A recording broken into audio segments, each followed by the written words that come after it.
ચોક્કસથી સર, ખાસ વાત કરીએ રાજકીય પક્ષની જે ચૂંટણીની વાત છે, મહાનગરપાલિકાઓની મહત્વની બેઠક રહેલી છે, તો એની અસર ગુજરાતની અંદર કઈ રીતે જોવા મળશે? કારણ કે જે રીતે તમામે તમામ મહાનગરપાલિકાઓ છે તેનો મોટો મતદાર રહેતો હોય છે. બિલકુલ બ્રિંદા, આજથી જ ભાજપે પોતાની તૈયારી શરૂ કરી દીધી છે. દરેક જિલ્લામાં જઈને એમના નિરીક્ષકો સેન્સની પ્રક્રિયા કરી રહ્યા છે. આ સેન્સની પ્રક્રિયા 2-3 દિવસની અંદર પૂર્ણ થયા પછી કોર્પોરેશન અને પંચાયતના ઉમેદવારોની નામાવલી ભારતીય જનતા પાર્ટી જાહેર કરી દેશે.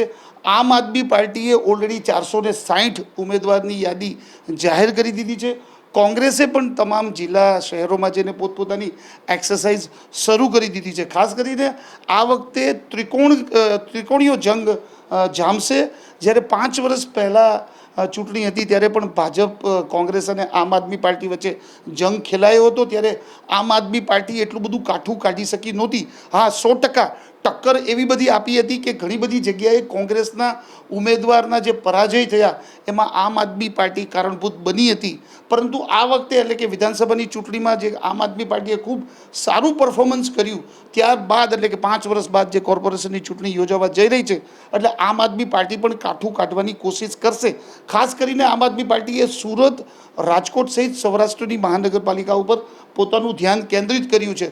ભારતીય જનતા પાર્ટી વર્ષોથી ગુજરાતમાં સ્ટ્રોંગ છે અને મહાનગરપાલિકામાં જેમ વિધાનસભામાં ભારતીય જનતા પાર્ટીનો દબદબો રહ્યો છે, એવો જ દબદબો શહેરી વિસ્તાર એટલે કે જે મોટી મહાનગરપાલિકા છે એમાં રહેલો છે. ખાસ એ જોવાનું રહેશે કે જે 9 મહાનગરપાલિકા જે નવી બની છે, જે બી લેવલના આપણા ટાઉન હતા, એને સરકારે મહાનગરપાલિકામાં તબદીલ કરી છે, ત્યાં કેવું પરિણામ આવશે એ વખતે પહેલીવાર જોવા મળશે. ત્યાં પણ એકદમ કાંટેકી ટક્કર જેવો મુકાબલો થશે. પરંતુ અહીંયા ભાજપનું વર્ચસ્વ વધારે છે એટલે જોક ભાજપ તરફથી આપણે જોવા મળ્યો છે.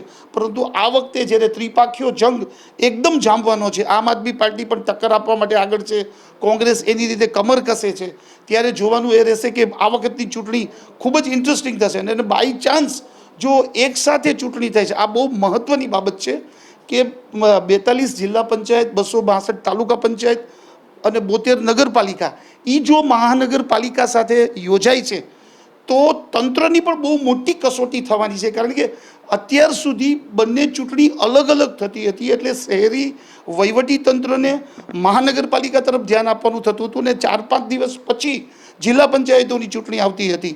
એટલે વહીવટી તંત્ર પાસે પણ વિભાજન અને સમય રહેતો હતો. પરંતુ આ વખતે એવી શક્યતા છે, હજી કન્ફર્મ નથી, કે જો એકસાથે ચૂંટણી યોજાય છે તો જે કલેક્ટરનું તંત્ર છે એને બંને ચૂંટણી એકસાથે કરાવવાની હોય છે, મહાનગરપાલિકાની, જિલ્લા પંચાયત, તાલુકા પંચાયતની. એટલે તંત્રની પણ આ વખતે જબરજસ્ત કસોટી થશે અને લગભગ સમય છે ને બહુ ઓછો આ વખતે રહેશે. કારણ કે જો આજે ચૂંટણીનું એલાન થાય છે અને આ મહિનાના અંત સુધીમાં ચૂંટણી યોજાઈ જાય છે તો માત્ર 22-25 દિવસનો જ રાજકીય પક્ષો પાસે સમય રહેશે. એટલે જેમાં જેની તૈયારી ફાસ્ટ હશે, વહેલી હશે, પ્લાનિંગ હશે, એ પક્ષ માટે ખૂબ જ મોકળું મેદાન રહેશે. એટલે આ વખતની ચૂંટણી ખૂબ જ જોવા જેવી બની રહેશે. ચોક્કસથી ઉર્વિશા, જે રીતે સરે પણ જણાવ્યું કે આ વખતની ચૂંટણીનો જંગ ખરેખર જોવા જેવો રહેશે. કારણ કે ત્રણેય પક્ષના જે કાર્યકરો છે તે એડી ચોટીનું જોર લગાવશે. આમ આદમી પાર્ટી પણ આ વખતે પૂરજોશમાં તૈયારી કરી રહી છે કે તેઓને પણ સત્તા મળે. કોંગ્રેસની જો વાત કરીએ તો કોંગ્રેસ પણ તેટલી જ મહેનત કરી રહી છે. એટલે કે કઈ પાર્ટીનું જોર જે છે તે જોવા મળશે તે પણ એક જ જોવું રહ્યું છે. જી ઉર્વિશા.